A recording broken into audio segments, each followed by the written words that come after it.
علامہ اقبال علیہ رحمہ آتے ہیں کہ میں گھر آیا اور ہمارے گھر کے سامنے ایک سائل کھڑا تھا.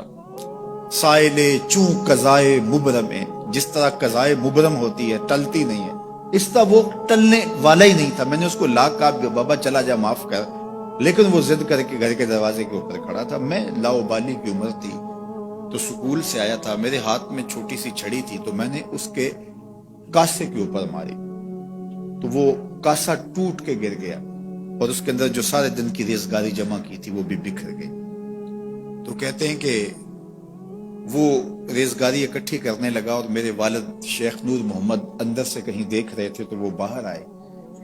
انہوں نے وہ ریزگاری اکٹھی کر کے اس کو دی اور اس کو اور پیسے دیے اور اس سے معذرت کی اور اس کو رخصت کیا اور مجھے بازو سے پکڑ کے اندر لے گئے. اقبال کہتے ہیں میں نے ساری زندگی اپنے والد گرامی کو یوں بلک بلک کے روتے نہیں دیکھا تھا. میرے والد نے مجھے بٹھا لیا اور کہنے لگے کہ اقبال، اگر قیامت کے دن رسول اللہ نے پوچھ لیا کہ تیرا بیٹا فقیروں کے کاسے توڑتا تھا تو بتا میں حضور کو جواب کیا دوں گا. تو کہتے ہیں کہ بس وہی لمحہ میری تربیت کا تھا. بلکہ اقبال پھر ساری زندگی کہا کرتے تھے نام تو از پدر آموختم، حضور آپ کا نام، آپ کی محبت میں نے اپنے باپ سے سیکھی. یعنی حضور کا سامنا کیسے کروں گا.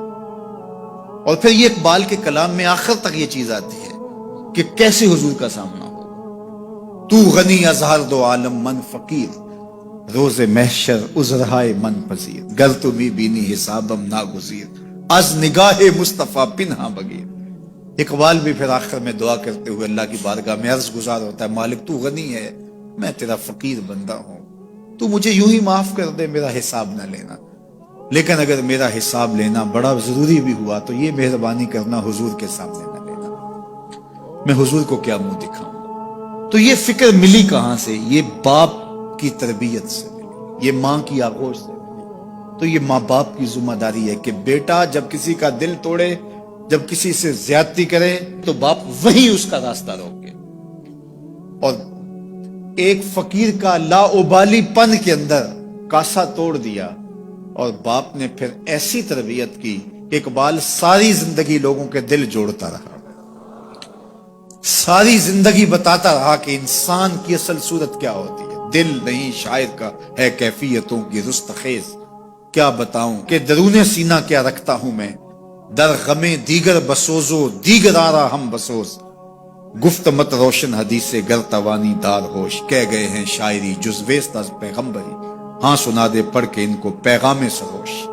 وہ کہتا ہے دوسروں کے غم میں جلنا اور پھر اس غم کو جہان میں پھیلا دینا، اسی کا نام شاعری ہے. پھر اقبال نے وکری شاعری کی، شاعر تو اور بھی ہیں، لیکن اقبال کہتا ہے شاعری از مثنوی مقصود نیست، بت فروشی بت گری مقصود نیست، کشتائے انداز ملا جامیم، نظم و نثر او علاج خامیم.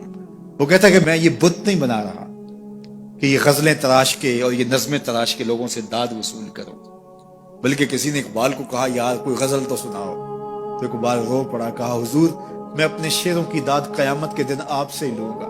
یارہ مرا غزل خانے شمردن، یاروں نے تو مجھے غزل خان سمجھ لیا، میرا تو مقصد ہی اور ہے. بلکہ ان شعراء پہ تنقید اقبال نے کی، عشق و مستی کا جنازہ ہے تخیل ان کے اندیشہ تاریخ میں قوموں کے مزار، چشم آدم سے چھپاتے ہیں مقامات بلند، کرتے ہیں روح کو خوابیدہ بدن کو بیدار. ہند کے شاعر و صورت گر و افسانہ نویس، آہ بیچاروں کے اعصاب پہ عورت ہے سوار. ہر وقت لب و رخسار کے تذکرے، ہر وقت نشیلی آنکھوں کی کہانیاں، ہر وقت قدِ رانا کی باتیں. کہا تم اس خول سے نکل ہی نہیں رہے، تمہاری شاعری صرف ایک عورت کے گرد گھوم رہی ہے جس نے اس کو تخلیق کیا. اس خالق کے جلوے بھی تو دیکھو نا. تو اقبال پھر اقبال بنتا ہے اور اس کو یہ شعور، یہ آگہی، یہ نور ملتا کہاں سے ہے؟ یہ باپ سکھاتا ہے. باپ کے بعد پھر مولوی میر حسن ملتا ہے جو استاد اقبال کو اقبال بنا دیتا ہے. تو یہ ماحول انسان کو سکھاتا ہے. تو میں اور آپ دیکھیں کہ ہم اپنی اولاد کو کیا دے رہے ہیں.